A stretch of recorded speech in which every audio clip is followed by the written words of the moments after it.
Ayan, kasama natin si Sir Edwin. Siya po ang half-brother ni Ka Freddy.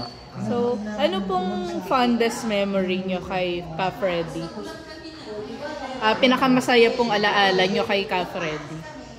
Pinakamasaya nung ako gumagawa sa bahay nila. Ang asawa niya si Josepha.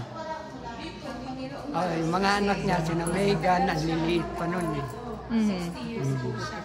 Yun ang pinakamasaya kasi nagkikita kami dalawa nung araw. Madalas ako sa kanila nung araw. Nung lumalaki po kayo ni Ka Freddy, ano po yung nagiging bonding yung dalawa? Kung minsan pupunta kami ng bar, naglalaro siya ng bilyar. Nagbibilyar. Nagbibilyar rin ho kayo. Kasi kumakanta siya sa bar nung araw eh. Tapos sabi niya sa akin, sumama sa akin, inom tayo ron. Yung mga nagsisilbi sa amin, puro unano. Tagal na yun. Parang alam ko yun yung ba yun sa Makati Avenue, hindi? May mga ganun sa Makati Avenue, hindi? Kasi nagkuwang pa yan dyan ng, ano bang, kuwan yun nung una? Kalimutan ko yung unang concert niyan. Pinamagatan niyang 1980 pa yun. Yung unang concert niya, kami ang gumawa na yung tablado niya.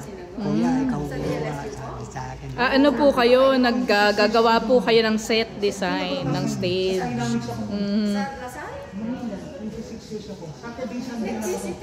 Kailan niyo po? Yung unang kuwan niya, unang hakbang. Concert niya. Kailan po yung naging huling pagte-text o pag-uusap niyo ni Ka Freddy? Kailan po kayong huling nag-text o nag-usap? Wala na, matagal na nung... Sobrang tagal na. Sobrang tagal na. Tagal na. Nagulat na ako nung malaman ko. Nasa hospital pala. Ano pong huling mensahe niyo sa kanya, kay Ka Freddy? Hindi, ang sabi ko sa kanya, Tol.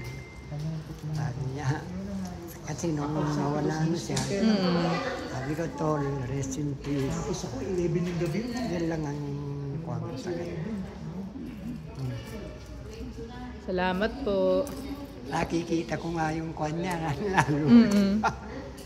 Ay, last na po, ano po yung paboritong kanta niya? Siyempre. Anak. Minamahal. Minamahal. Ay, pasalamat po sir. Condolence po ulit. Sige po.